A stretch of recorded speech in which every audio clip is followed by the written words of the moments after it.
Við förum þá í kosningar, 7. liður á dagskrá. Borgarfulltrúar áskilja sér rétt til bókunar vegna þessa máls. Við göngum til 7. liðar á útsendri dagskrá og á fundinum. Þar lagt til að Jóna Björg Sætran taki sæti sem varamaður í borgarráði í stað Guðfinnu Jóhönnu Guðmundsdóttur. Þau sem samþykkja það gefi merki. Má ég biðja borgarfulltrúa að gefa merki? Þau sem samþykkja að Jóna Björg Sætran taki sæti sem varamaður í stað Guðfinnu Jóhönnu Guðmundsdóttur gefi merki.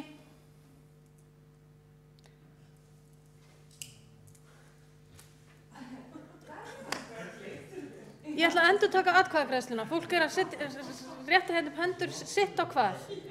Þau sem samþykkja að Jóna Björg Sætran taki sæti sem varamaður í borgarráði í stað Guðfinnu Jóhönnu Guðmundsdóttur gefi skýrt merki. Það samþykkt með 13 greiddum atkvæðum. Þá göngum við til 8. liðar sem kosning